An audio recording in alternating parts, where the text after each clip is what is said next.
Soon will be class started. मेरी voice आप सभी को आ रही है?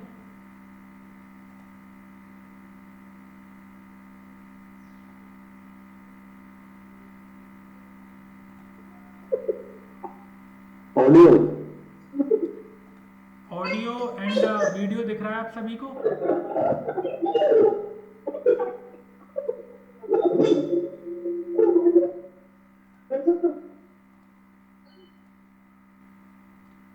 मैसेज में मुझे बता दीजिए सब लोग, ऑडियो वीडियो दिख रहा है मेरा?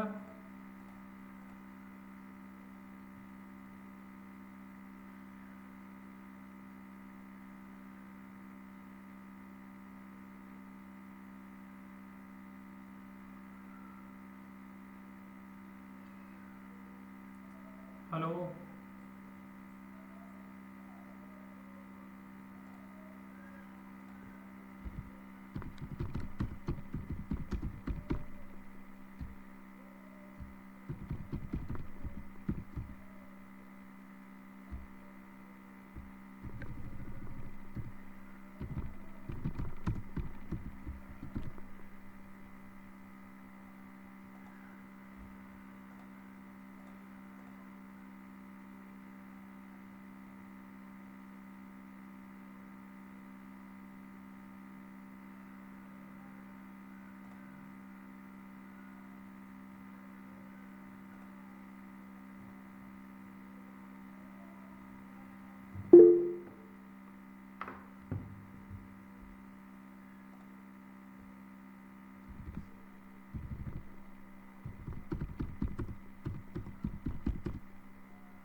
अभी काफ़ी नियरली 10 लोग ऐसे हैं जिन्होंने कंप्लीट फीस दे दी है एंड स्टिल ज्वाइन नहीं करा है। कल का बैच भी उन्होंने नहीं अटेंड कर पाया था। तो अभी बहुत ज़्यादा लेट तो नहीं करेंगे, हम शुरू करेंगे। कल से आप सभी कोशिश करिएगा कि 7 बजे के पहले एटलीस्ट 5 मिनट पहले तक ज्वाइन कर लो, क्योंकि बीच बीच में क्लास डिस्टर्ब होती है। बार बार फिर मुझे आके उनको अलाउ करना पड़ता है। दीपक सर, आपकी आवाज स्लो आ रही है बहुत। हेलो। अभी आवाज़ आ रही है मेरी? स्लो आ रही है आवाज बहुत। बहुत स्लो आ रही है। हम्म। आप एक बार वॉल्यूम बढ़ा के देखो अपना। वॉल्यूम तो बढ़ा लिया। और बाकी लोगों को कैसी आ रही है? बराबर आ रही है मुझे तो। हाँ। लव, आप वॉल्यूम थोड़ा अपना देखो, लैपटॉप या पीसी का।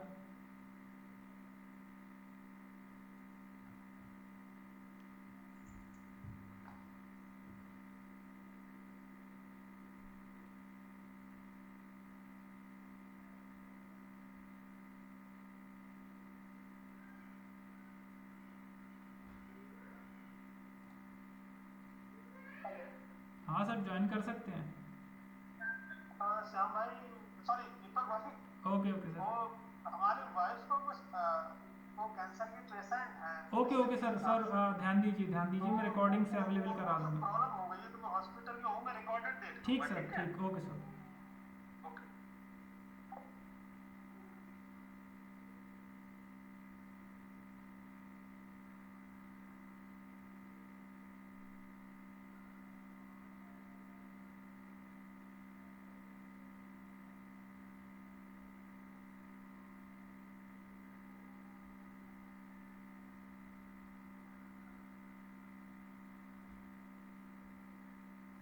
कल की क्लास का किसी ने रिवीजन किया है?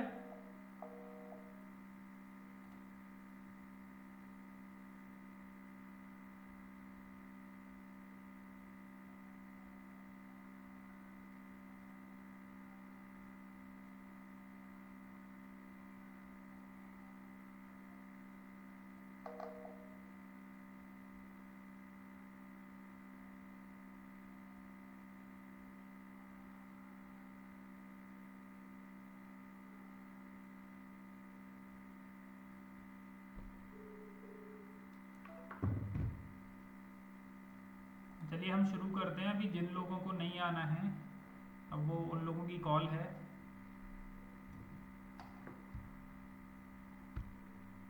हाँ, लाइव हूँ आशुतोष, हाँ ज्वाइन कर सकते हो। हाँ सर, ठीक है ठीक है।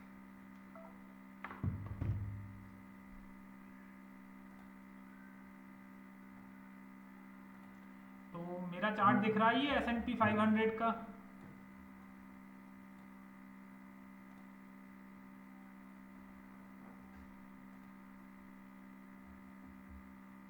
आप लोग अनम्यूट करके खुद बता सकते हैं या मैसेज कर सकते हैं।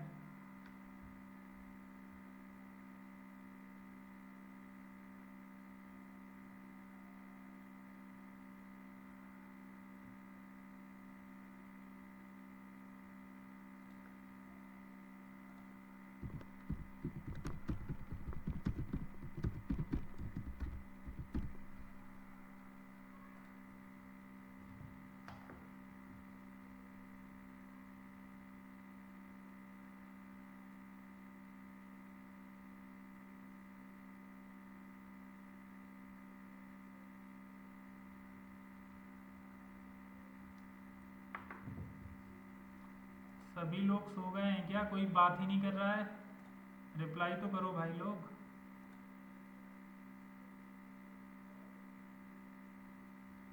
मेरी आवाज़ आ रही है आप तक?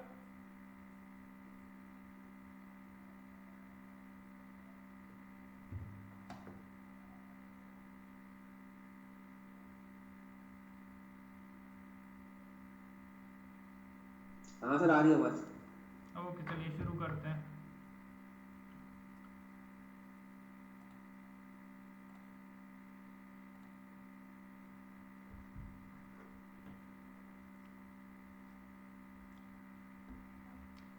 अभी एक सिनेरियो को हम लोगों को देखना है जिसमें हम मार्केट के तीन फेजेस को समझेंगे।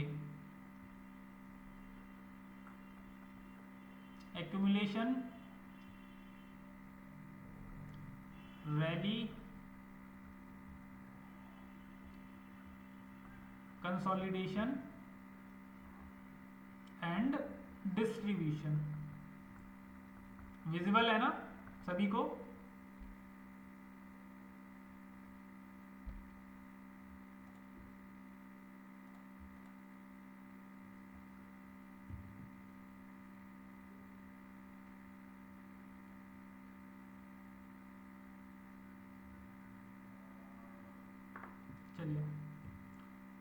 लव तुम मुझे बताते जाना, दिख रहा है ना लव आपको? दिख रहा। ठीक है। अभी सपोज कोई वेंडर है, उस वेंडर को एक फंक्शन करना है। ये एक वेंडर है ए, इसको कोई फंक्शन करना है और इसको बहुत सारी वेजिटेबल्स की जरूरत है। ये मार्केट में जब जाता है, ये मार्केट में जब जाता है तो ये बहुत सारे सब्जी वाले उसको दिखते हैं।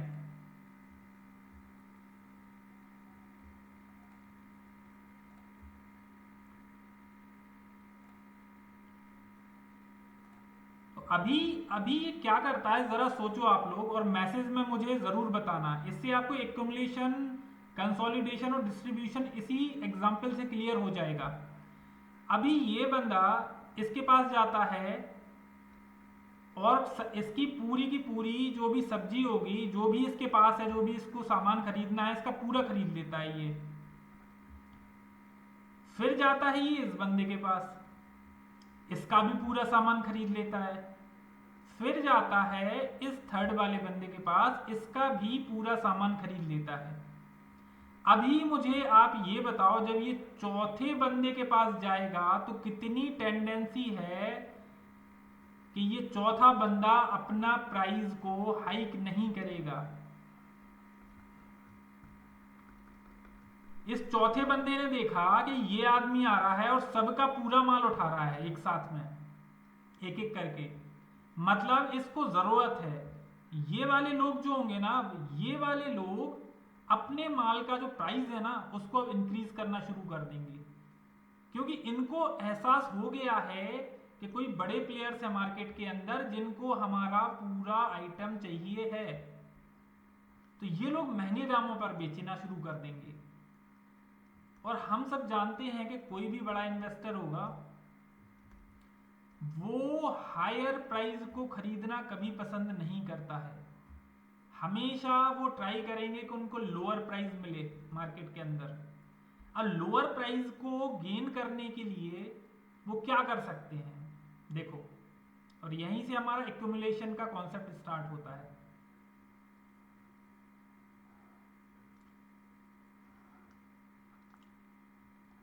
सपोज इन सब के पास इक्वल क्वांटिटी में माल पड़ा हुआ है। अब ये जो वेंडर है ये जाएगा, ये जो जिसको माल खरीदना है ये जाएगा, ये क्या करेगा, इसको सपोज 100 कुंटल 100 किलोग्राम का माल उठाना है। तो अब ये ऐसा नहीं करेगा कि 20 इसका उठा लिया फिर 20 इसका पूरा पूरा। ये क्या करेगा, सबसे 2-2 किलो उठाना शुरू करेगा, सबसे इक्वल क्वांटिटी। इसके पास जाएगा, फिर इसके पास जाएगा, फिर इसके पास जाएगा, फिर इसके पास। अभी ऐसे में देखो होगा क्या कि पूरे मार्केट में एक पैनिक क्रिएट नहीं होगा। सबको लगेगा यार नॉर्मल बाइंग चल रही है, 2-2 किलो उठा रहे हैं। जब सबसे ये 2-2 किलो उठा लेगा, उसके बाद फिर से इसके पास आ जाएगा, फिर 1 किलो, फिर 2 किलो, इस तरीके से उठाएगा।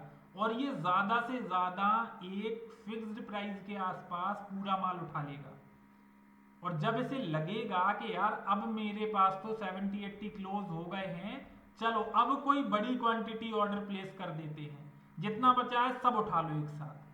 फिर ये पूरा मार्केट में जितना थोड़ा बहुत और बचा होगा सबको उठाएगा और मार्केट में न्यूज आ जाएगी। और लोग और भी जो वेंडर होंगे वो अपना आप, उनको एहसास हो जाएगा कि यार अब हमको इसका प्राइस बढ़ाना है। ये पूरा एक्यूमुलेशन और डिस्ट्रीब्यूशन का कॉन्सेप्ट है जिसको हमको समझना है। अभी देखो,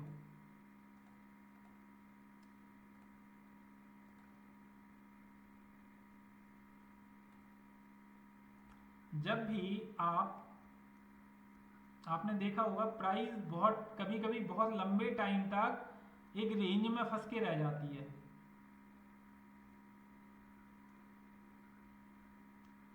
अभी जब प्राइस इस रेंज में फंस के रह गई है तो ये जो फेज होता है ना इसका, ये फेज होता है इसका एक्यूमुलेशन का। बड़े प्लेयर्स जो हो रहे होते हैं ना, वो माल खरीद रहे होते हैं, बार बार माल खरीद रहे होते हैं। और इसको आप कैसे जज करोगे ये मैं चार्ट पे समझाने वाला हूं आपको। बार बार खरीद रहे होते हैं, फिर ऊपर जाता है, वो जानबूझकर इतनी क्वांटिटी नहीं खरीदते कि प्राइस यहां से सीधा ऊपर निकल जाए। अभी क्या होता है, जब वो पूरा माल खरीद चुके होते हैं तब एक रैली शुरू होती है।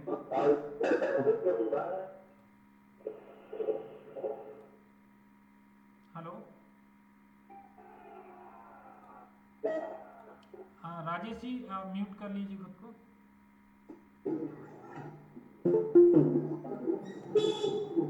म्यूट कर लीजिए खुद को सब लोग। एंड कोशिश करिए कल से टाइमली ज्वाइन करो आप लोग, क्योंकि मेन कॉन्सेप्ट निकल जाएगा।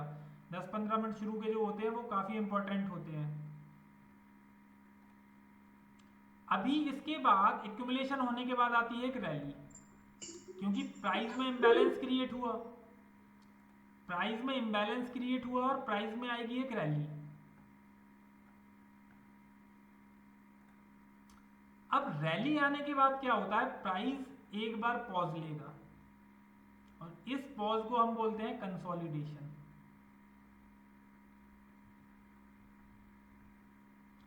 और कंसोलिडेशन के बाद फिर प्राइस में एक बड़ा ब्रेकआउट आएगा और प्राइस अपने सप्लाई के आसपास जाएगा, जहां से होगा डिस्ट्रीब्यूशन शुरू। डिस्ट्रीब्यूशन होगा तो जिस तरह से एक्यूमुलेशन हुआ था, डिस्ट्रीब्यूशन भी ऐसे ही होगा। ऐसा नहीं होगा कि यहाँ पे इन्वेस्टर ने पूरा कंप्लीट सेल कर दिया। अगर जरा सोचो, प्राइस ऊपर चली गई है और ये डिस्ट्रीब्यूशन का फेज अब शुरू होने वाला है। किसी बड़े इन्वेस्टर को माल को अपने डिस्ट्रीब्यूट करना है, तो वो क्या करेगा, 2 करोड़ उसके पास शेयर्स पड़े हैं, कि सबको सेल कर देगा? एक बार में लोअर सर्किट लग जाएगा प्राइस में और मार्केट में न्यूज आ जाएगी कि शेयर के साथ कुछ गलत हुआ है। वो क्या करेंगे, थोड़ी थोड़ी क्वांटिटी बेचेंगे, थोड़ी थोड़ी क्वांटिटी बेचेंगे, यहाँ पे सेल करेंगे, थोड़ा नीचे आएगा, कुछ बायर्स आएंगे, रिटेलर्स आएंगे, यहाँ बाई करेंगे, फिर इस प्राइस के आसपास वो थोड़ा सेल करेंगे। इस तरीके से फिर वो प्राइस को नीचे लाते हैं। तो ये फेज होता है डिस्ट्रीब्यूशन का phase. Accumulation, rally, consolidation and distribution. Hope आप सभी लोग समझ गए होंगे इस चीज को। एक्यूमुलेशन को हम एक कंट्रोल बाइंग कह सकते हैं। एक्यूमुलेशन को हम एक कंट्रोल्ड बाइंग कह सकते हैं। Controlled buying so that price is not inflated, ठीक है। एंड डिस्ट्रीब्यूशन को कंट्रोल्ड सेलिंग बोल सकते हैं। एक कंट्रोल्ड वे में हमको उसका सेल करना है अपने माल को, और इसी तरीके से सारे इन्वेस्टर्स मार्केट में वर्क करते हैं।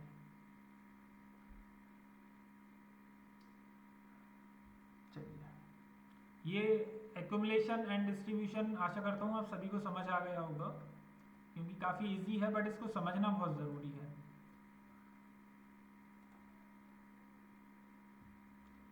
एक चीज और नोटिस करना है हमको एक्यूमुलेशन और डिस्ट्रीब्यूशन में, ध्यान से समझना, बहुत इंपॉर्टेंट टॉपिक है ये, क्योंकि ये बेस, जब हमारे बेसिक कंप्लीट हो जाएंगे ना, तो नींव के ऊपर ही एडवांस लेवल खड़ा होगा। आप सोच रहे हो कि आपको बेसिक चीजों को आप इग्नोर करके एडवांस सीख लो, नहीं आएगा। ये क्लियर होना बहुत जरूरी है। हमेशा आप एक चीज नोटिस करोगे एक्यूमुलेशन फेज में,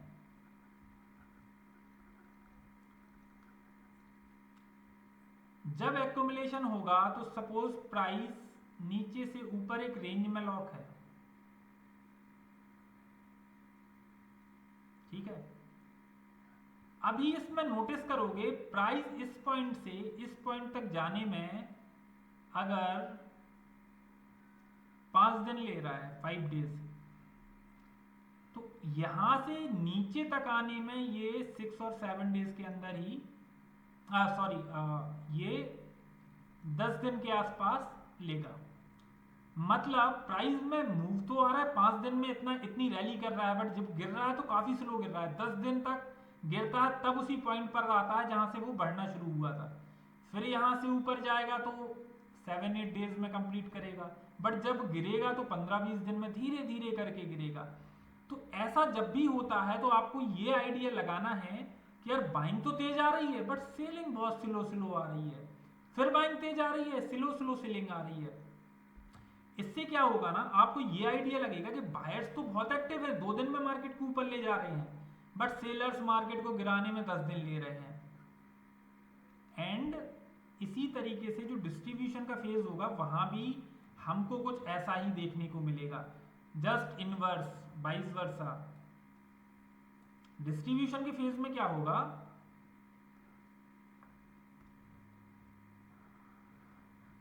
जब मार्केट को गिरना होगा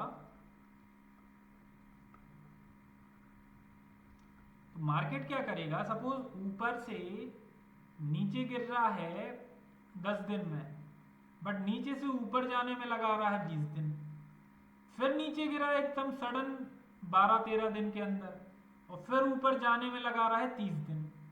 तो आपको ये आइडिया रहेगा कि यार 10 दिन के अंदर इतनी बड़ी सेलिंग आ जाती है, बट मार्केट उसी पॉइंट को टच करने के लिए 20 दिन लगा रहा है, मतलब डिस्ट्रीब्यूशन का फेज चल रहा है ये। इसको समझते जाओ आप लोग, वो तो जब एडवांस लेवल आएगा तो ये चीजें पीछे छूट जाएंगी, बट अंडरस्टैंड करना इसको बहुत जरूरी होता है। अभी देखते हैं हम, किसी कोई चार्ट लेते हैं हम।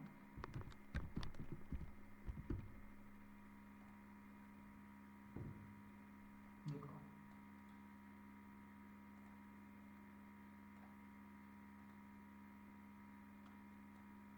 अभी रिलायंस में इस फेज को हम एक्यूमुलेशन का फेज बोल सकते हैं, क्योंकि एक लंबे टाइम तक प्राइस एक रेंज में लॉक रही, और रेंज में लॉक होने के बाद फिर एक रैली शुरू हुई। रैली शुरू होने के बाद एक कंसोलिडेशन का फेज आया, जहां पर जो छोटे प्लेयर्स होते हैं ना, रिटेलर्स, वो यहां बुक करके निकल जाते हैं, और फिर से एक मार्केट में एक फर्दर रैली शुरू हुई, लगभग 7-8% और स्टॉक गया, अपने सप्लाई जोन में पहुंचा। कंसोलिडेशन देखो हमेशा लंबा चलेगा, जो एक्यूमुलेशन का फेज होगा वो हमेशा लंबा चलेगा। और देखते हैं इसको, ये फेज देखो आप, ये फेज हमारा एक्यूमुलेशन का फेज था। बड़े बड़े इन्वेस्टर्स, अभी जब देखोगे आप, यहां से यहां तक प्राइस पहुंचने में सिर्फ 9 हफ्ते लगे, बट इस प्राइस से फिर से इस प्राइस को टच करने के लिए कितना टाइम लगा, नियरली 3 से 4 गुना, 47 हफ्ते लगे। तो ये चीज आपको इंडिकेट करेगी कहीं ना कहीं कि मार्केट में एक्यूमुलेशन चल रहा है, बड़े प्लेयर्स इंटरेस्टेड हैं बाई करने में। उसके बाद मार्केट में एक रैली आना शुरू हुई, एक्यूमुलेशन के बाद छोटा सा कंसोलिडेट हुआ है इधर पे मार्केट। जैसे ये कंसोलिडेट हुआ होगा, छोटे प्लेयर्स ने यहाँ प्रॉफिट बुक किया होगा, और फिर से रैली शुरू हुई, और मार्केट मैं फिर अपने सप्लाई जोन वगैरह के आसपास गया, प्रॉफिट बुकिंग आना शुरू हुई। अब आप कोई भी स्टॉक उठा लो, ये चीजें देखने को आपको मिलेंगी। टीसीएस उठाते हैं हम,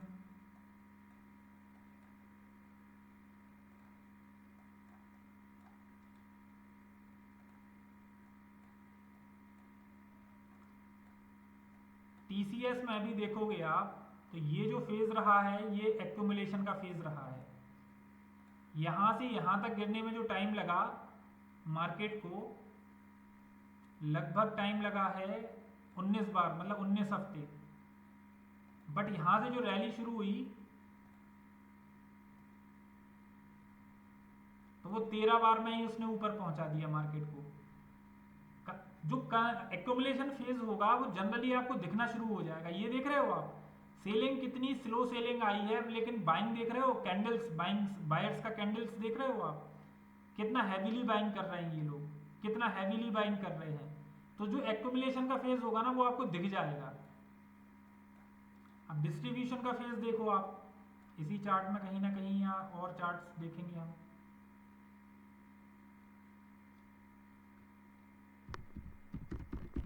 पीएनबी देखते हैं, चलो पीएनबी हाउसिंग देखते हैं।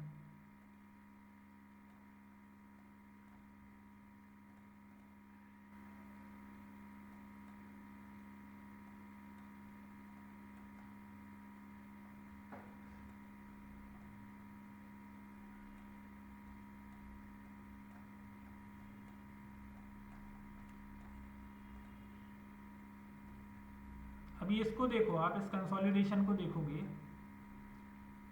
प्राइस यहाँ पे कंसोलिडेट करना शुरू होती है।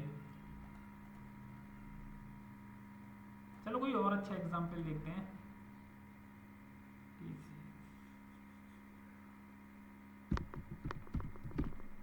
रैंडमली आप लोग भी बता सकते हो, उनको भी बैक टेस्ट करके देख लेंगे हम। चलो इसको देखो आप, प्राइस में बायर्स और सेलर्स की स्ट्रेंथ देखो आप। बायर्स तो कितना स्लोली स्लोली मार्केट को ऊपर ले जा रहे हैं, 5-6 दिन में मार्केट को नीचे से ऊपर लेके गए, बट सेलिंग देखो कैसे आ रही है। 2 दिन की सेलिंग में, 2 हफ्ते की सेलिंग में उन्होंने प्राइस को नीचे लाके रख दिया। तो ये आपको बायर्स और सेलर्स की स्ट्रेंथ पे एंड नंबर ऑफ कितने दिन में मार्केट ऊपर जा रहा है और उसको फिर से कितने दिन में टेस्ट कर रहा है, ये आपको आइडिया लग जाएगा इससे। वो तो जब डिमांड एंड सप्लाई की तरफ बढ़ेंगे तो ये चीजें सेकेंडरी हो जाती हैं, बट ये कहीं ना कहीं 2-4% हमारी ट्रेडिंग में वैल्यू ऐड करती हैं, इसीलिए इन सभी चीजों को समझना बहुत जरूरी है। देखो आप, बायर्स बेचारे धीरे धीरे करके मार्केट को ऊपर ले जाते हैं, सेलर्स आते हैं तो 2 कैंडल 3 दिन में पूरा मार्केट को नीचे गिरा देते हैं।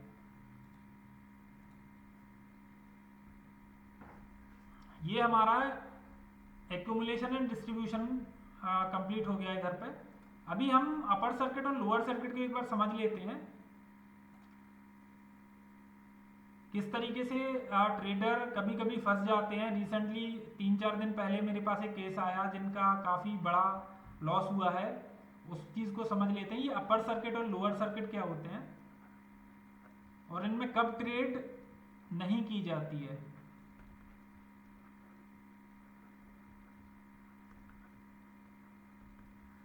देखो,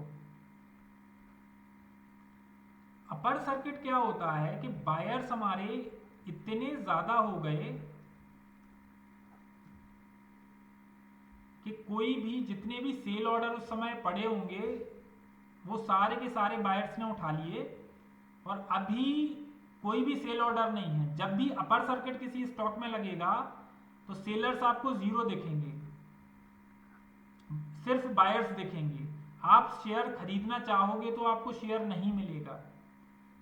and vice versa lower circuit में क्या होगा, लोअर सर्किट में आपको सेल ऑर्डर्स ही दिखेंगे भर भर के लाखों करोड़ों में, बायर्स वहां पे 0 हो जाएंगे, बायर्स हो जाएंगे 0, सेलर्स एक्टिव रहेंगे। अगर लोअर सर्किट किसी स्टॉक में लग जाता है तो आप वो शेयर को सेल नहीं कर सकते हो।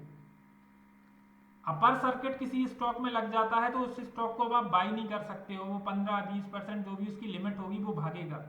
और लिमिट भी इनकी कैसी होती है, शुरुआत में 10% का लगेगा, उसके बाद अगर 15 मिनट तक नहीं खुलता है तो फिर से वो 5% उसको एक्सटेंड कर देते हैं, फिर से 5% एक्सटेंड कर देते हैं।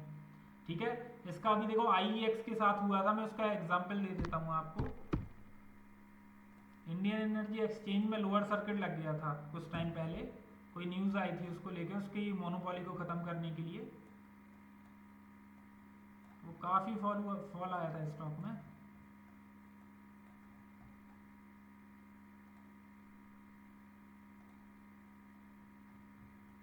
ये टाइम था वो कुछ 24 जुलाई के आसपास।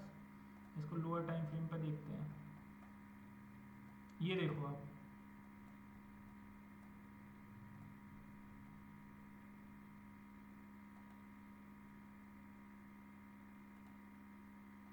इसमें क्या हुआ था, इसमें लग गया लोअर सर्किट। लोअर सर्किट लग गया सुबह 9 बजे, 9 जब भी इसमें ये न्यूज आई कोई, लोअर सर्किट लगने के बाद फिर स्टॉक कितना गिरा है, कुछ समय तक लोअर सर्किट लगा रहा, फिर उसकी लिमिट बढ़ा दी गई और फर्दर 5% गिर गया।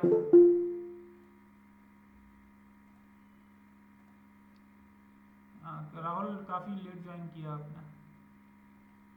चलिए, फिर कुछ टाइम तक लोअर सर्किट चलते रहे, फिर उसकी लिमिट बढ़ा दी गई। तो इस तरीके से इसकी लिमिट को भी एक्सटेंड कर दिया जाता है। अभी देखो, कुछ बेसिक चीजें समझ लो कि इंट्राडे में या पोजिशनल में कब इन स्टॉक से हमको बचना है। देखो कभी भी कोई भी स्टॉक ऐसा है जिसमें कभी भी अपर सर्किट लग जाता है और कभी भी लोअर सर्किट लग जाता है, तो हमको इसको बाइंग नहीं करना है। ऐसे स्टॉक से हमें दूर रहना है। ये शो कर रहा है कि इसका जो इस स्टॉक को कुछ फिक्स्ड लोग ऑपरेट कर रहे हैं। सपोज कोई कंपनी है 200 करोड़ की, अभी आप बताओ ना, अगर आप इसमें 50 करोड़ रुपए इसमें ऊपर नीचे कर दोगे तो इस स्टॉक के साथ क्या होगा? तो कभी भी अपर सर्किट लग जाएगा। इवन 20 करोड़ में ही अपर सर्किट लग जाएगा इस स्टॉक में तो। और ये जो नागपुर में लोग बैठे हैं ना, ये सबसे ज्यादा ये खेल खेलते हैं बैठ के मजे में। 4-5 लोग बड़े बड़े 100-100 करोड़ वाले इन्वेस्टर बैठ जाएंगे, किसी भी स्टॉक को चला देते हैं, किसी भी स्टॉक को गिरा देते हैं। तो आप हमेशा चेक करोगे कि हमको उन स्टॉक्स में डिलीवरी या पोजीशंस नहीं बनानी है जो स्टॉक्स बार बार अपर सर्किट और लोअर सर्किट में लॉक हो जाते हैं। जरा सोचिए, आपने कोई स्टॉक 1000 पे उठा लिया, अब इसमें लग गया लोअर सर्किट। अब लोअर सर्किट में आप बेच ही नहीं पाओगे, हो सकता है ये 10 रुपए पे आके बंद हो। ऐसे काम नहीं करना हमको। मैं एक एग्जांपल भी दे देता हूं।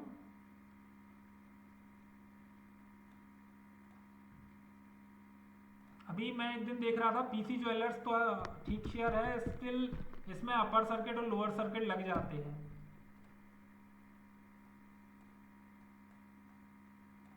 ये देखो आप, अभी ये अपर सर्किट लग गया स्टॉक में, ये चला गया ऊपर, ठीक है।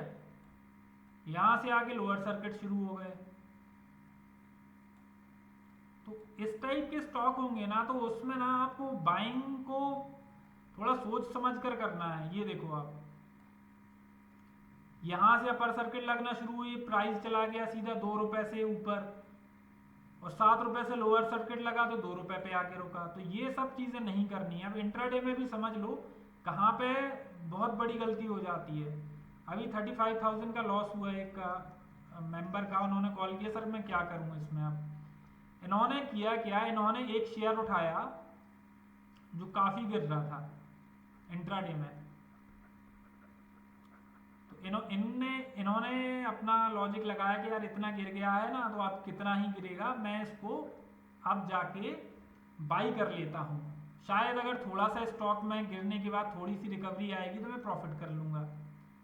अभी आप एक चीज को ध्यान से समझना, पोजीशन किस तरह से शिफ्ट हो जाती है। जब हम इंट्राडे ट्रेडिंग में आते हैं तो हम बाई और सेल दोनों कर सकते हैं, आप भी जानते हो, क्योंकि वो लिमिटेड टाइम के लिए होता है। पूरे एक दिन के अंदर हमें पोजीशन को स्क्वायर ऑफ करनी है। आप कोई शेयर बाई भी कर सकते हो इंट्राडे में और उसको सेल भी कर सकते हो। अब अगर आप कोई शेयर बाई करते हो, आपने कोई शेयर बाई किया, सपोज उसमें आपको प्रॉफिट हो गया 10,000 का, आपने उसमें प्रॉफिट निकाल दिया इंट्राडे में। अब जब बाई कर लिया तो उसको कहीं ना कहीं तो सेल करोगे ना, तो आपकी पोजीशन बाई से सेल वाली बनेगी।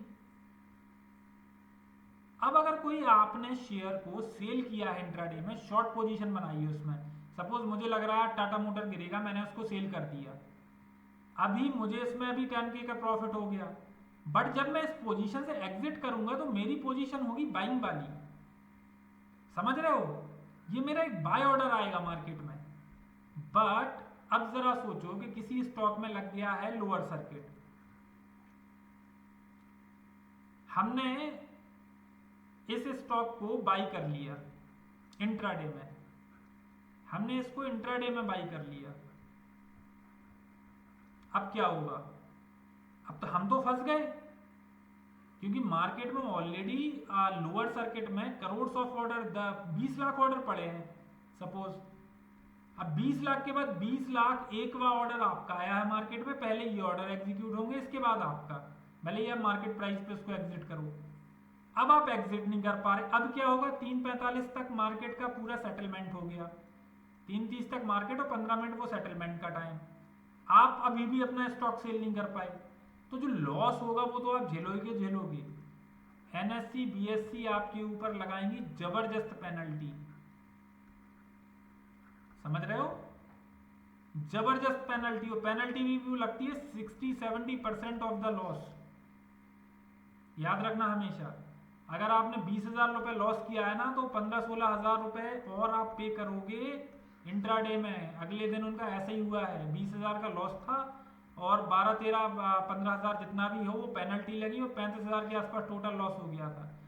हमेशा याद रखा करो जो लोअर सर्किट अपर सर्किट वाले स्टॉक हैं उनमें अगर आप इंट्राडे ट्रेड कर रहे हो तो देख लिया करो किस साइड कर रहे हो, अपोजिट साइड मत किया करो। मैं बोलूँगा करा ही मत करो आप, बहुत बुरे फंसते हैं। अगर ज़रा सोचो आप एक चीज़ को, अगले दिन उसका लोअर सर्किट ओपन हो गया था तो वो तब उनका लॉस था 35 के। अगर वो 10 दिन लोअर सर्किट ओपन ही ना होता तो ये जो लॉस है ना वो होता 3,05,000 का। पोर्टफोलियो तो जाता ही जाता आपका, पेनल्टी के आपके पास पूरे कागजात आ जाते।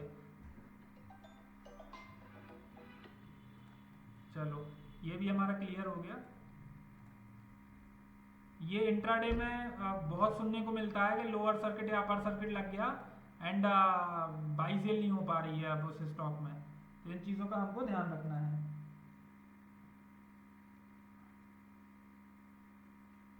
पंद्रह मिनट के लिए स्टॉक अगर लोअर सर्किट में लॉक होता है तो 5% की लिमिट को और बढ़ा दी जाती है। डेरिवेटिव में हमेशा लोअर एंड अपर सर्किट, पहला सर्किट 10% का हुआ, अपर सर्किट लगे या लोअर सर्किट लगे, उसके बाद फिर 15 मिनट लॉक रहेगा तो 5 मिनट और बढ़ा दिया जाएगा।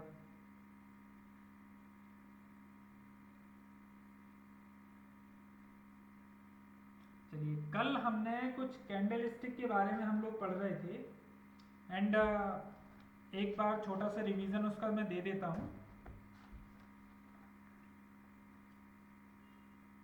हमने कल कैंडल स्टिक में पढ़ा था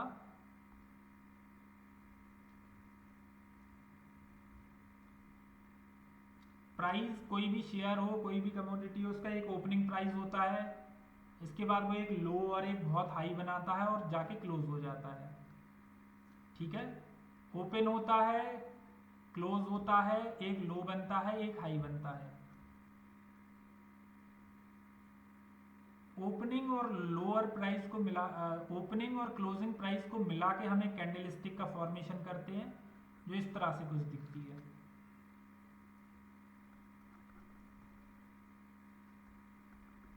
अगर ये ग्रीन कैंडल है इसका मतलब है कि प्राइस 100 रुपए से या जो भी शुरू हो गए एक प्रॉफिट में बंद हो रही है, ऊपर बंद हो रही है। अगर ये रेड कैंडल होती मतलब प्राइस में गिरावट आई है। ठीक है, अभी कैंडल स्टिक की जो स्ट्रेंथ की हम कल बात कर रहे थे उसके पीछे की मैंने साइकोलॉजी बताई थी आपको बायर्स और सेलर्स के अकॉर्डिंग। अभी एक चीज और हमेशा समझा करो कि जो कैंडल स्टिक की स्ट्रेंथ है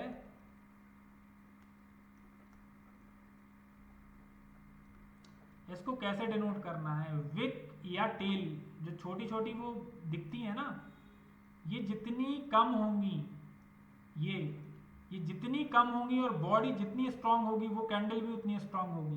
देखो एग्जांपल देता हूं मैं,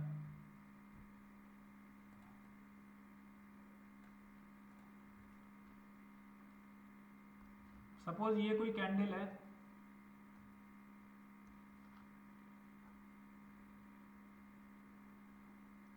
ठीक है, ये ग्रीन कैंडल है, इसको एज्यूम करते हैं।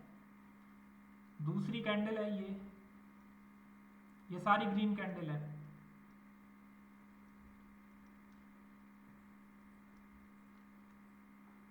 तीसरी कैंडल,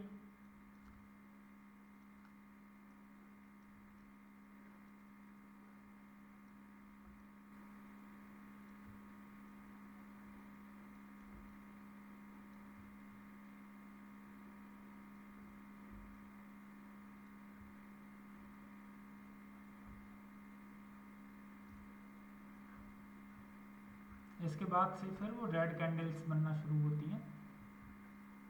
ठीक है, अभी एक चीज को देखोगे, अभी मैं बोलूं आपसे इन सारी कैंडल्स में कौन सी सबसे ज्यादा स्ट्रांग है, आप लोग बता सकते हो?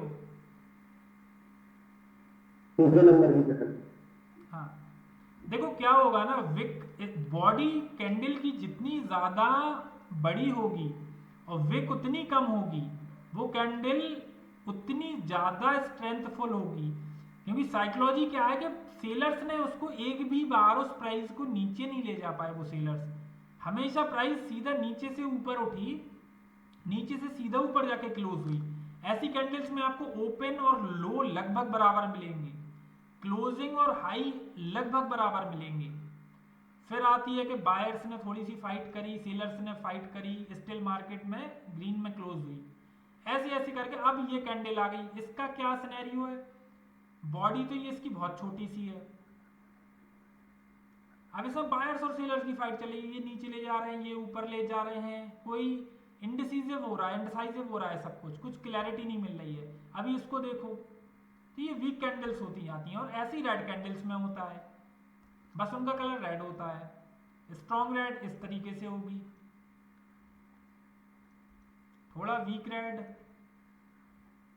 जितनी ज्यादा बड़ी बड़ी विक आएंगी उतनी ज्यादा बॉडी छोटी होती जाएगी, एंड इस तरीके से भी कैंडल बनेगी।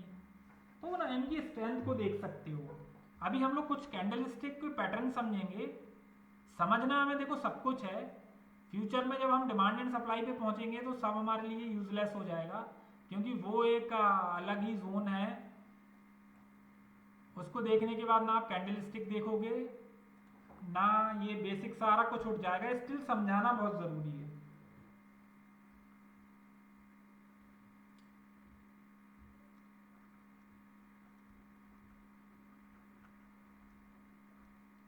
एनगल्फिंग, एनगल्फ का मतलब होता है कि किसी चीज को पूरा कवर कर लेना, इसके नाम से ही समझ लो। सपोज एक कैंडल बनी है, एंगल्फिंग कैंडल है, एक ग्रीन कैंडल बनी है ये, अब इसके बगल में एक रेड कैंडल आ जाती है और इसको पूरा ढक लेती है, समझ रहे हो। एक बड़े वृक्ष के नीचे छोटे वृक्ष के बगल में एक बड़ा वृक्ष है, तो ये एक एनगल्फिंग होता है। मतलब कि बाइंग थी, बट बाइंग के अगेंस्ट बहुत स्ट्रॉन्ग रेड कैंडल आ गई, और रेड कैंडल ने पूरा इसको एनगल्फ कर लिया अपने अंदर, ये होता है बियरिश एनगल्फिंग।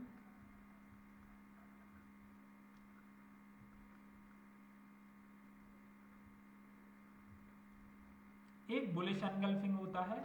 बुलिश एनगल्फिंग में क्या होगा, एक रेड कैंडल होगी, नोट्स बनाते जाना सब लोग आप, और वो पूरा का पूरा उस रेड कैंडल के ऊपर कवर कर लेगी, अपने अंदर समा लेगी, ठीक है। तो ये हो जाएगी हमारी बुलिश कैंडल, बुलिश एनगल्फिंग।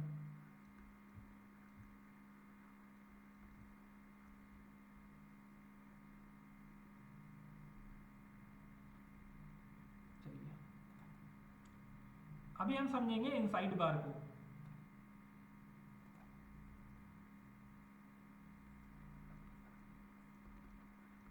इसको लेके लोग बहुत सी स्ट्रेटजीज को बना बना के 10-20 हज़ार में बेच रहे हैं।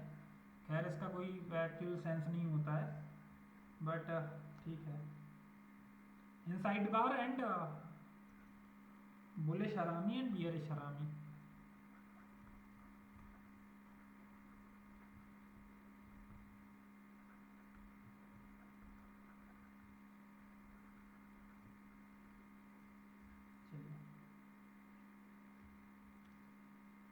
एक हमारे पास रेड कैंडल है,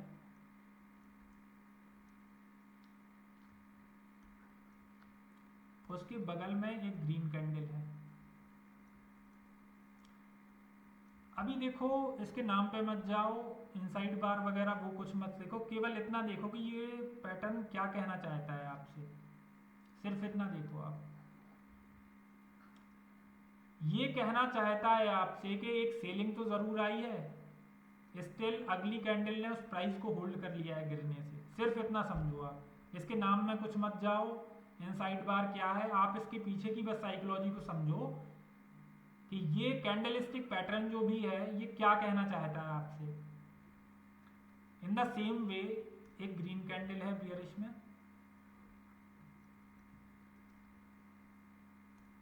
और उसके अंदर एक रेड कैंडल आ जाती है, ये ग्रीन कैंडल है, ये रेड कैंडल है। मतलब बाइंग तो आई है, बट नेक्स्ट कैंडल ने प्राइस को ऊपर नहीं जाने दिया ना नीचे जाने दिया, उसको होल्ड करके रख लिया है। मतलब बायर्स और सेलर्स अब एक्टिव हो चुके हैं। ना इस कैंडल का लो ब्रेक कर पा रहे हैं ना इस कैंडल का हाई ब्रेक कर पा रहे हैं, सिर्फ इतना याद रखना है, इसके आगे इसमें कुछ नहीं देखना है आपको। पियर्सिंग,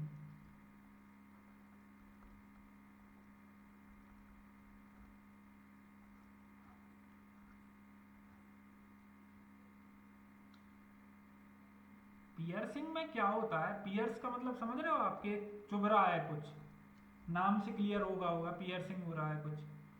अभी देखो आप, सपोज ये एक रेड कैंडल है, ये बुलिश पियर्सिंग की बात कर रहे हैं, यहाँ पे करेंगे बियरिश पियर्सिंग की बात। एक रेड कैंडल होगी, इस रेड कैंडल को हम जब इसका जो लो और हाई प्राइस है,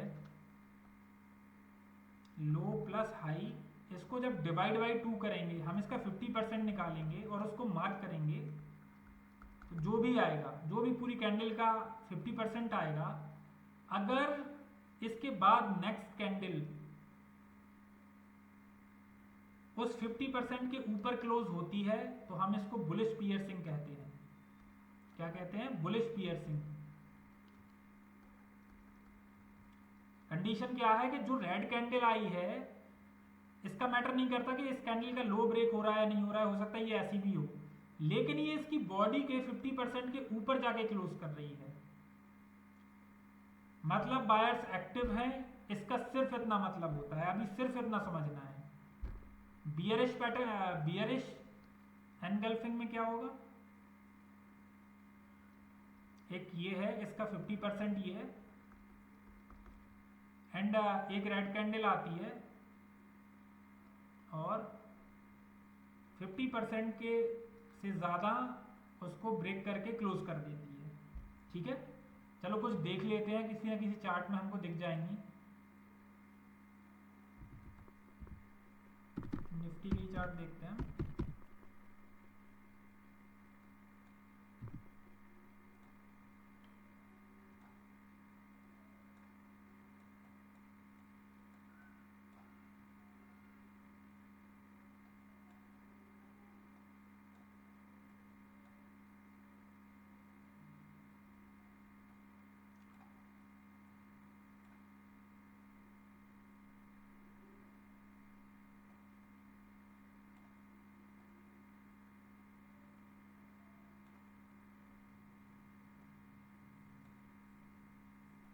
कोई अच्छा एग्जाम्पल, ये देखो आप, इन दो कैंडल्स को देखो, एक ये कैंडल है, उसके अंदर उसी की पूरी रेंज के अंदर दूसरी कैंडल क्लोज हो रही है, ये देख रहे हो आप इसको। अभी हमने पढ़ा है ना, ये एक ग्रीन कलर की कैंडल होगी, उसके बगल में एक रेड कलर की कैंडल आएगी बियरिश हरामी में, मतलब प्राइस को होल्ड कर लिया है। ठीक है, उसके जस्ट बगल में आप ये एग्जांपल देखो, रेड कैंडल और ग्रीन कैंडल का, इसने इस रेड कैंडल के लगभग 50% से ऊपर क्लोज दिया, बुलिश शाइन दिखाया इसने। ठीक है, चार्ट पे आप जाके देखते रहोगे, ये बहुत मिलेंगे आपको ऐसे।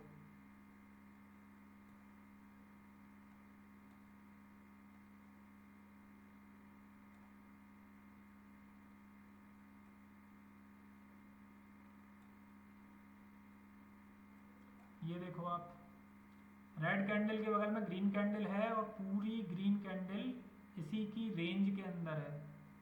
ठीक है, जस्ट इसको और इसको देखोगे आप, तो आप देखोगे कि एक रेड कैंडल थी बगल में, बट जो ग्रीन कैंडल के बगल में जो रेड कैंडल आई, इसने इसके 50 क्या 70-80% तक इसको ब्रेक कर दिया।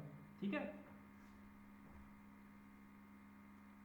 अभी हम पढ़ेंगे ट्वीजर बॉटम और ट्वीजर टॉप, इनको आप देखते रहो, बहुत ज़्यादा तो यूज़ नहीं है इनका, क्योंकि ये 2009-10 में इन सब के यूज़ पर ट्रेडिंग होती थी, अब तो सारा कुछ डिमांड एंड सप्लाई पे चलता है।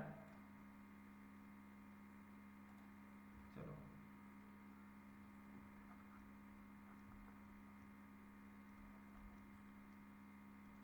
ट्वीजर बॉटम एंड ट्वीजर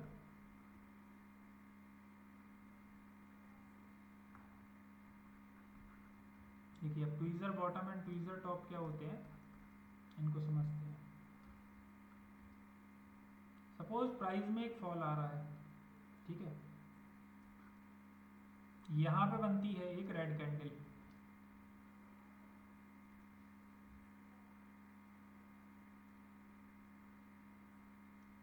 ये एक रेड कैंडल है। हमने देखा है कि इसके जस्ट बगल में एक ग्रीन कैंडल बन रही है,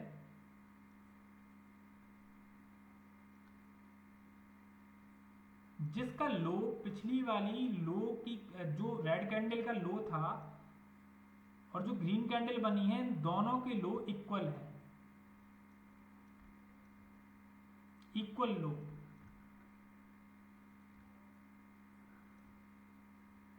ठीक है, और जो बॉडी का पार्ट शुरू हो रहा है वो भी इक्वल है। और कोई देख लेते हैं, सपोज कैंडल ऐसी भी बन सकती है, ठीक है। हमको देखना है कि दोनों के जो बॉडी और जो दोनों के लो हैं वो दोनों इक्वल आ गए हैं। अब इसका देखो, आपको रटने की जरूरत नहीं है इनको, आप सिर्फ इतना देखो इसमें ये क्या, इसका सेंस क्या निकल रहा है, इसका साइकोलॉजी क्या कहती है इसके पीछे। अब इसके पीछे की साइकोलॉजी बोलती है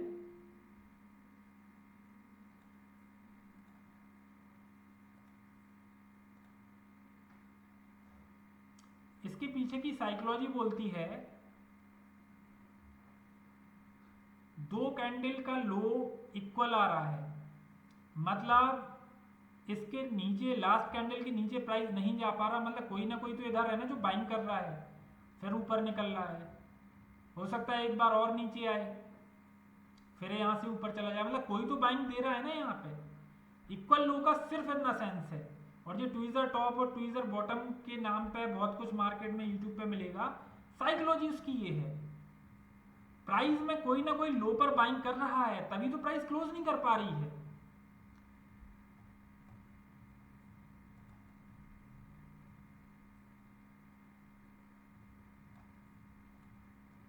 अब ट्वीजर टॉप को देख लो आप, ट्वीजर टॉप में क्या होगा,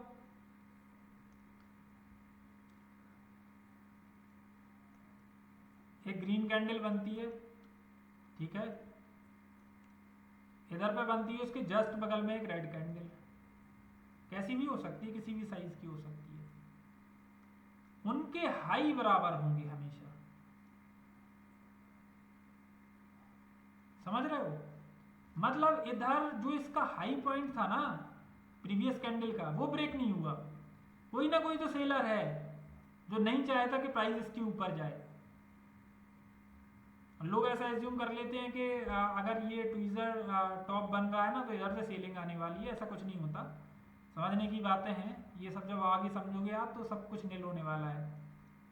लेकिन एक टेंडेंसी होती है, लोग समझ लेते हैं कि यार इक्वल टॉप बन रहा है, मतलब रेजिस्टेंस है इधर पे, प्राइस ना अब तो गिरने वाली है, वो कुछ पैटर्न ढूंढेंगे और ट्रेड करना शुरू कर देंगे। साइकोलॉजी आप सिर्फ इतना समझ लो कि इधर कुछ सेलर्स हैं, नहीं क्लोज कर पा रही है, लाइक ऐसी कैंडल्स देखी होंगी आपने कभी जिनके हाई बराबर हो जाती है और यहाँ से फिर सेलिंग स्टार्ट हो जाती है, होती है, हम लोग भी करते हैं, बट इसके पीछे 90% लॉजिक और भी होते हैं, ये तो सिर्फ एक कंडीशन होती है ना।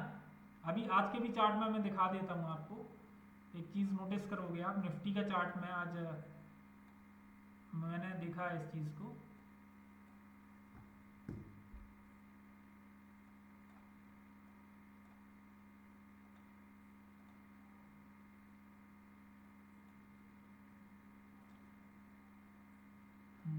नहीं एग्जैक्ट तो नहीं बना था इधर पे, बट मैं ट्रेड कर रहा था तो मुझे कुछ याद था। चलो इसको देखते हैं, ट्वीजर टॉप और ट्वीजर बॉटम कहाँ पे बनते हैं।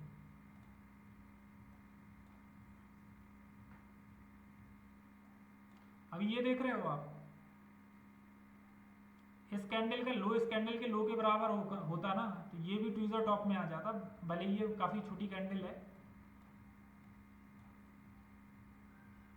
कुछ अच्छा एग्जाम्पल देखते हैं हम इसका। अब ये देखो आप, ये तो छोटा सा ब्रेक हुआ है स्टिल, ये देखो आप, प्राइस ने लो को होल्ड करके रखा है आपने, एक बार, दो बार, तीन बार, चार बार, एक कह सकते हैं कि प्राइस में यहाँ से कुछ ना कुछ बायर्स आ रहे होंगे, वो प्राइस को ऊपर ले जाने की कोशिश कर रहे हैं।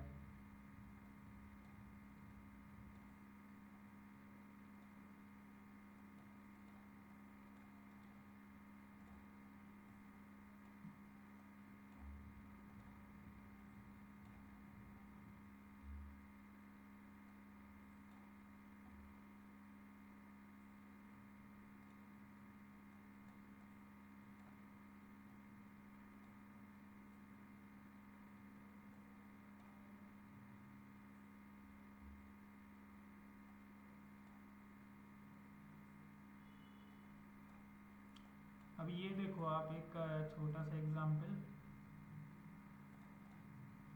ये रेड कैंडल है, इस ग्रीन कैंडल की अगर विक थोड़ा सा और नीचे होती और इस कैंडल का लो ब्रेक नहीं हुआ तो हम उसको ट्विज़र बॉटम बोल सकते हैं।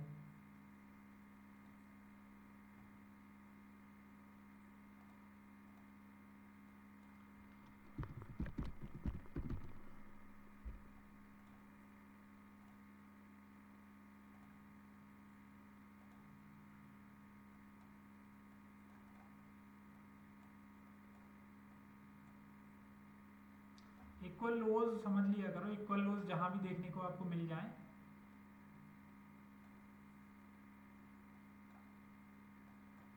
इसको भी देखोगे तो लोज ब्रेक नहीं हो रहा है उसके, लगभग वो बॉटम फॉर्मेशन उसने कर लिया है।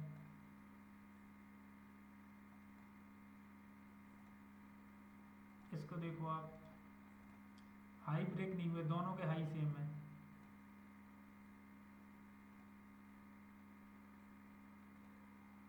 इन दोनों को देखो, ठीक है।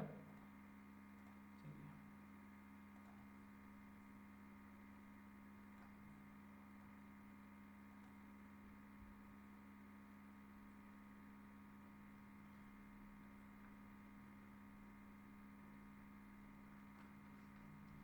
डबल बॉटम ट्रिपल बॉटम इनको भी समझ लेते हैं। ट्रेड जब तक मैं ना बोलूं तब तक नहीं करना है आपको।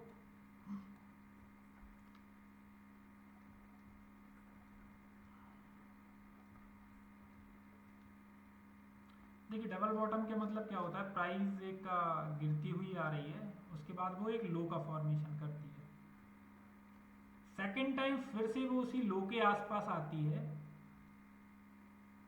और फिर निकलना शुरू होती है। तो लोगों को एक टेंडेंसी होती है कि ये यार एक बार लो बना है, उसी लो के आसपास बाइंग शुरू हो गई फिर से, मतलब अभी मार्केट ऊपर जाने वाला है, तो वो एक नेकलाइन को ड्रॉ करते हैं और इसके ब्रेकआउट पर ट्रेड कर लेते हैं। और अच्छा एग्जांपल लेता हूं, इसको डब्ल्यू पैटर्न भी बोलते हैं कुछ लोग।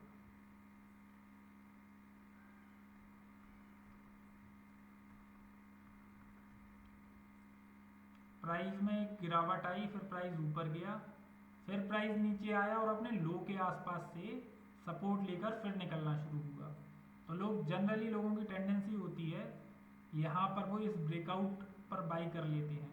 अभी आप बोलोगे कि ये एग्जैक्ट रहेगा, ये हमेशा एग्जैक्ट नहीं रहेगा, कभी आपको ये इस तरीके से भी देखने को मिलेगा, कभी आपको ये इस तरीके से भी देखने को मिलेगा, कोई फिक्स नहीं होता, कभी ऐसा भी देखने को मिलेगा। और ये जो स्विंग, रीसेंट स्विंग हाई बनता है, उसको ब्रेक पर लोग ट्रेड करते हैं।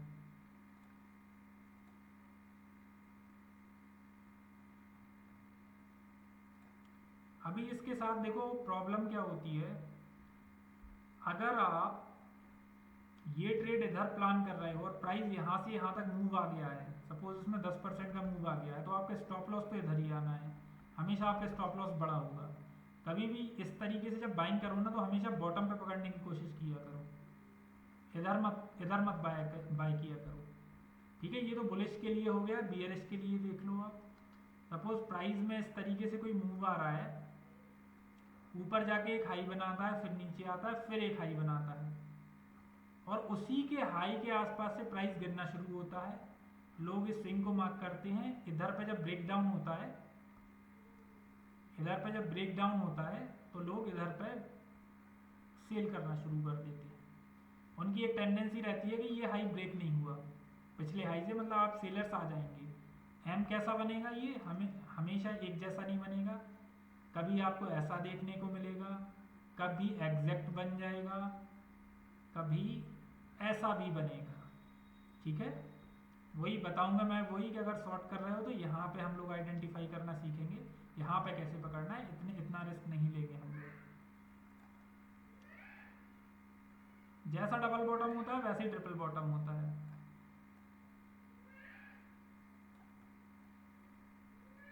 ट्रिपल बॉटम में बस 3 लेग आ जाती हैं।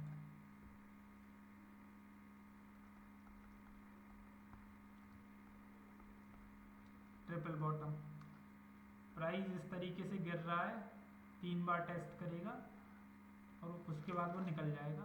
लोग इधर पे कहीं बाई करते हैं। ठीक है, और हमेशा एग्जैक्ट नहीं होगा ये, ऐसा भी हो सकता है, इस तरीके से भी होगा। अभी चार्ट पे चलेंगे तो इसको बैक टेस्ट करेंगे एंड हाई के आसपास जब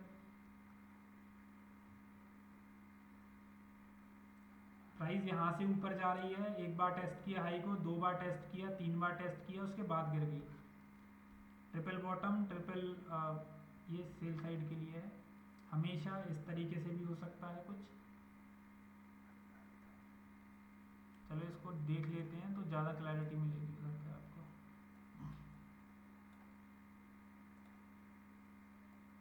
अभी ये देखो आप, मार्केट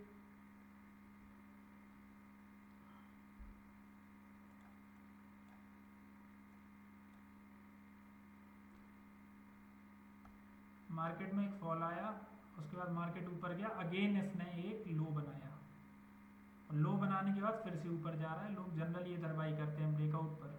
ठीक है, हम लोग जो आगे सीखेंगे वो इधर पर कैसे बाई करना है। देख रहे हो ना, ये लगभग लो के आसपास, लो के आसपास से रिकवरी आई इसमें, फिर से जा रहे हैं। लोग इधर बाई करते हैं, एक्चुअल बाई इधर करना होता है। इधर ब्रेकआउट पे जिसने बाई किया होगा उसके एसएल चले गए, मार्केट फिर ऊपर चला गया। टॉप देखो, ये देखो आप, एक बार नीचे आया, फिर ऊपर आया, फिर नीचे।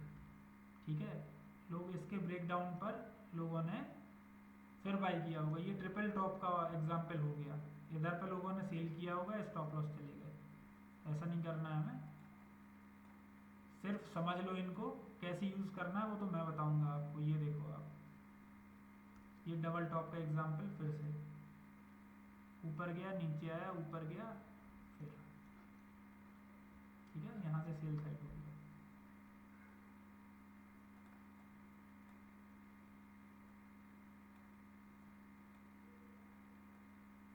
ये देखो आप, 3 बार टॉप बना मार्केट का। हमेशा एग्जैक्ट नहीं मिलेगा, आप सोच रहे हो कि एग्जैक्ट उसी पॉइंट से आके गिर जाए, कुछ ना कुछ तो ऊपर मिलेगा, ऊपर नीचे कुछ ना कुछ तो रहेगा, वो आपको आइडेंटिफाई करना पड़ेगा।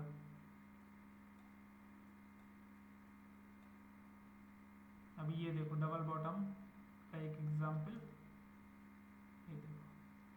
ठीक है, प्राइस इस तरीके से कंसोलिडेट कर रही थी, फिर से प्राइस अभी उसी सपोर्ट के पास आई और फिर यहाँ से निकलना शुरू हुई, और ऊपर डबल बॉटम का प्राइस ऊपर गई, नीचे आई, फिर ऊपर गई, फिर नीचे।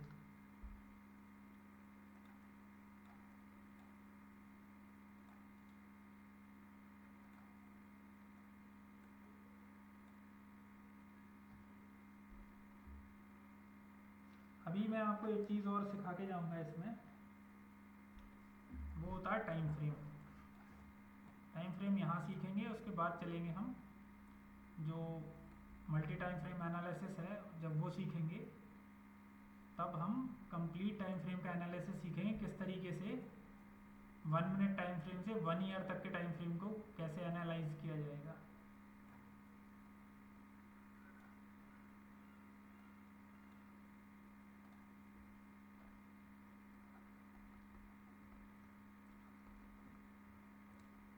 जो बेसिक होंगे ना, बेसिक भी इस तरीके से सिखाऊंगा मैं कि बेसिक भी जिन्होंने समझ ली है और उसके बेस पर भी वो ट्रेड करते रहे तो वो प्रॉफिट में आ जाएंगे।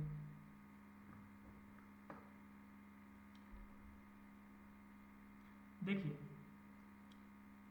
1 मिनट, 3 मिनट, 5 मिनट, 15 मिनट, इसके बाद 75 मिनट, 1 डे, 1 वीक, 1 मंथ।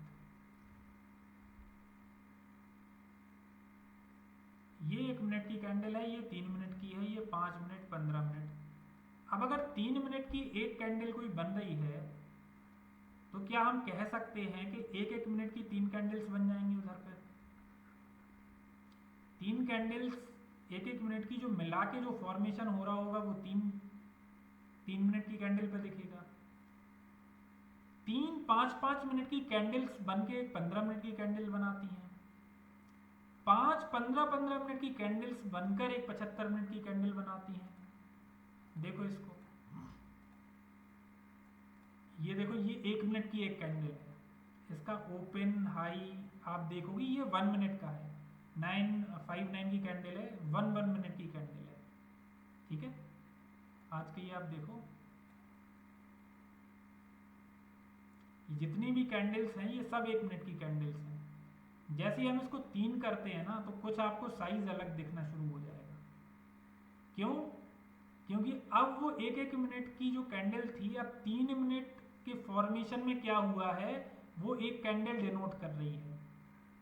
ये देखो आप चार्ट ऐसा 5 मिनट करोगे मतलब अब ये एक कैंडल 5 मिनट की हो गई, पूरे 5 मिनट में क्या बाइंग सेलिंग आई है वो डिनोट कर रही है। ये 15 मिनट,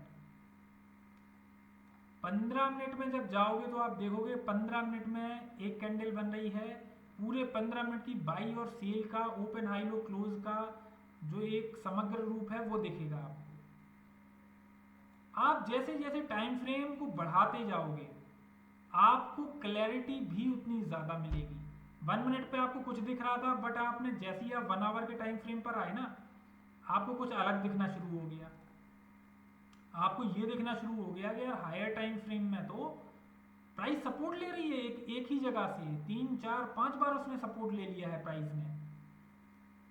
1 डे के टाइम फ्रेम पे गए हमें और भी कुछ दिख गया, हमें अभी जो बुलिश दिख रही थी प्राइस यहाँ से, यार यहाँ से जो सपोर्ट ले रहा है अगली बार यहाँ पे आएगी बुलिश होगा।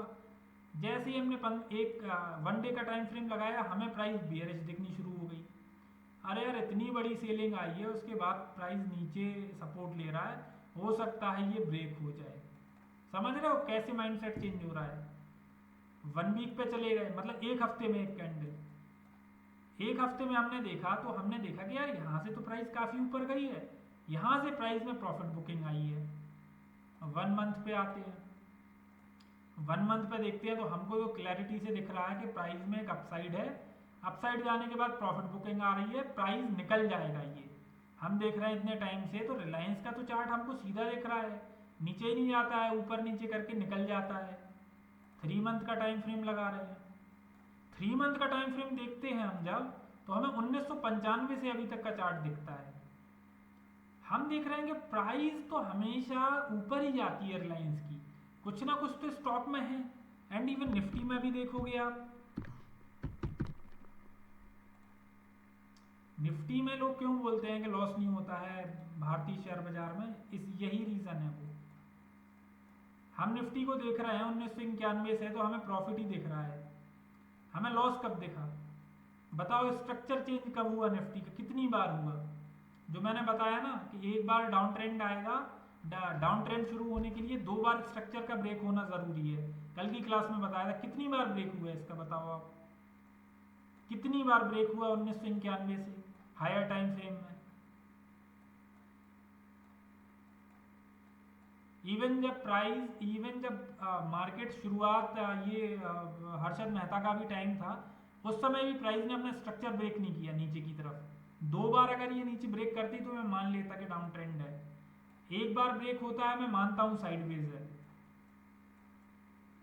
ठीक है, इसीलिए लोग बोलते हैं कि लॉन्ग टर्म में तो निफ्टी में पैसा बनना है, म्यूचुअल फंड कर लो, थोड़ा बहुत ऊपर नीचे करेगी बट अगले साल फिर ऊपर चली जाएगी। इसका देखो समझाने का रीजन क्या था, रीजन समझो आप, ये तो सभी लोग समझते हैं।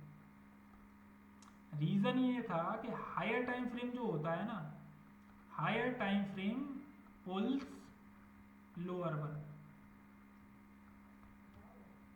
आपके हायर टाइम फ्रेम में जो पिक्चर होगी ना, आपको उसी के साथ जाना होता है, उसके अगेंस्ट नहीं। आप देख रहे हो 1-1 मिनट में तो यार सेलिंग आ रही है, बट 15 मिनट में देख रहे हो तो एक बड़ी कैंडल खड़ी है नीचे। आप क्या इसको डिनोट करोगे कि ये सेलिंग ज्यादा अच्छी है कि ये बाइंग ज्यादा अच्छी है? ऑब्वियसली बाइंग स्ट्रांग है। हमेशा अभी रिलायंस को देखकर या निफ्टी को देखकर, हमने निफ्टी का 3 मंथ का चार्ट देख रहे हैं, हम देख रहे हैं निफ्टी का 3 मंथ का चार्ट, तो हम तो क्लियर पिक्चर दिख रही है। हम क्यों इन्वेस्टमेंट बाहर, जो बड़े इन्वेस्टर हैं वो क्यों अपना पैसा बाहर निकालेंगे? ये बड़ी कैंडल देखो एक खड़ी हुई है, यहाँ से नियरेस्ट डबल बॉटम बना है प्राइस में, ये देखो आप।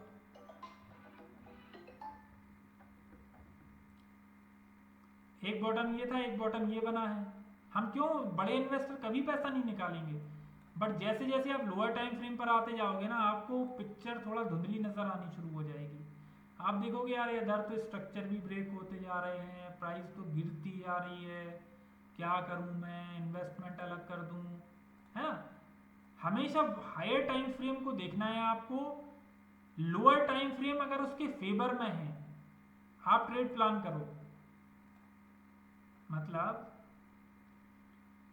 आप देख रहे हो 1 मंथ में बुलिश है कोई स्टॉक, 1 वीक में बुलिश है, 1 डे में बुलिश है। अब अगर 1 आवर में, 1 घंटे में अगर उसमें एक रेड कैंडल बन भी जाती है तो क्या ही उखाड़ लेगी। अरे ये देखो ना, बड़े इन्वेस्टर्स तो पहले ही से बाई कर रहे हैं। 1 घंटे में अगर नीचे आ गया, कौन सी बड़ी बात होगी। एक दिन किसी दिन आरबीआई की पॉलिसी होगी, वो बोल देंगे कुछ आगे पीछे का, उसी दिन एक रेड कैंडल बन जाएगी 2 मिनट के अंदर। लेकिन क्या ये इस मंथली को हिला पाएगी? कभी नहीं हिला पाएगी। इसीलिए जब हम एनालिसिस करते हैं ना, तो हायर टाइम फ्रेम से उठाते हैं। हायर टाइम फ्रेम में जो पिक्चर दिख रही होगी वही पिक्चर हम लोअर टाइम फ्रेम में देखते हैं और ट्रेड करते हैं, उसके अगेंस्ट नहीं जाते हैं। Higher time frame pulls lower time frame, इसी को ट्रेंड बोलते हैं।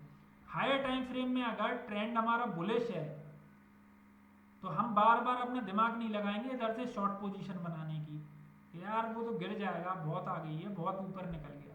हायर टाइम फ्रेम बोल रहा है कि भाई बाय करना है तो बाय अपॉर्चुनिटी देखेंगे हम इसको। ठीक है, आज की क्लास को हम लोग इधर ही खत्म करते हैं। कोई डाउट है आप लोग मुझसे पूछ सकते हो।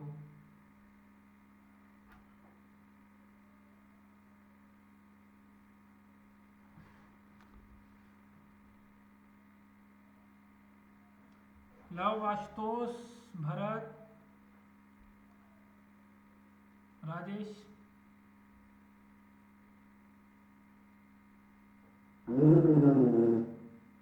ठीक है चलिए। तो फिर कोई भी है, मैसेज है, मेंटोर्स हैं, कभी भी आप अपने डाउट को क्लियर करो, कोई इशू नहीं है, वो साथ में रहेंगे। ये 4-5 बेसिक्स हो जाएं, उसके बाद जब हम एडवांस शुरू करेंगे तो सारा कुछ चेंज होने वाला है। एडवांस में हम वो सारी चीज़ें सीखने वाले हैं जो मार्केट में कोई नहीं सिखाएगा आपको। Even smart money. बोलो बोलो यार, आवाज़ तुम्हारी बहुत वाइब्रेट कर रही है, मैसेज कर सकते हो क्या? मैसेज करके बताओ, मैं उसको एक्सप्लेन करता हूँ।